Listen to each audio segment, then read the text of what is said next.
Hey folks, thanks for stopping by. If you're watching this, you're probably staring at a list of industrial label printers and wondering whether the Zebra ZT411 is worth the budget you're about to allocate. I get that hesitation. I've spent a good chunk of my own time comparing barcode solutions for a small warehouse, and I know how easy it is to end up with a machine that either over-delivers on features you'll never use, or falls short when the job actually gets busy. The link is in the description if you want to check the product details on Amazon, and I'll keep it handy at the end for when you've made up your mind. Let's start with the kind of environment that makes the ZT411 show its best face. This is a thermal transfer printer, so it's designed for durable, long-lasting labels that need to survive heat, chemicals, or outdoor exposure. If you're running a logistics hub that prints lot numbers every day, or you're a field service crew needing weatherproof asset tags, this is the category of hardware you want to be thinking about. On the flip side, if your labeling needs are occasional, like printing a few shipping labels a week from a laptop at home, there are much cheaper, direct thermal options that will do the job without the upfront cost of a printer built for industrial throughput.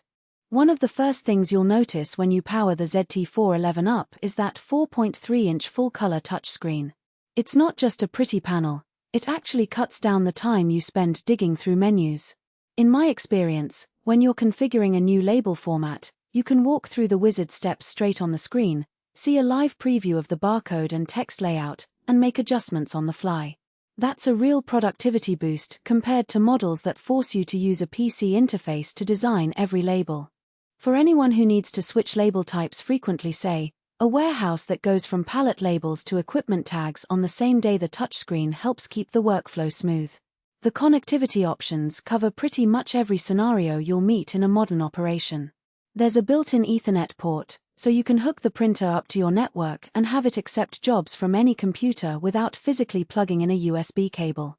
The USB port still exists for those off-network deployments, and the Bluetooth option means you could even send a print job directly from a handheld device, which is handy for field technicians who need to generate a tag on the spot.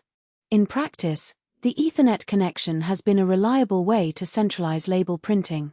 I've seen setups where the printer sits on a dedicated label server, and multiple workstations queue jobs without any noticeable lag.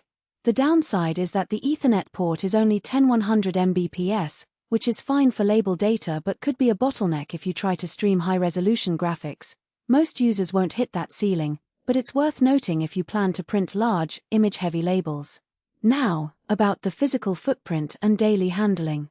The ZT411 sits on a sturdy metal base and weighs around 10 pounds, so you won't be moving it around like a handheld scanner. That weight contributes to a stable printing platform, which translates to fewer misfeeds when you're printing at higher speeds. The printer also includes a quick-swap media loading system. In a busy shop floor, you'll appreciate being able to drop in a new roll of 4-inch ribbon and label stock without turning the machine off. The latch mechanism clicks into place and the printer is ready in seconds. You do need to be mindful of the media width. 4 inches is the maximum, so if your organization uses inch specialty tags, you'll have to keep an eye on roll dimensions to avoid jams. Speaking of jams, the ZT411's internal sensor suite is decent but not foolproof. It tracks media presence and ribbon level, but it doesn't always warn you early enough when the label roll is close to running out. In a test run where I printed a batch of 500 barcode labels back-to-back, the printer throttled for a moment as the sensor caught the low roll condition, but I still saw a small amount of wasted media at the end of the job. That's a practical weakness for high-volume users because each wasted roll translates into extra material cost and a tiny dip in overall efficiency. The good news is that the sensor can be calibrated in the settings menu to be more aggressive, so you can fine-tune it based on the specific type of label stock you're using. Thermal transfer printing itself brings a clear advantage. The labels you produce are resistant to smudging and fading.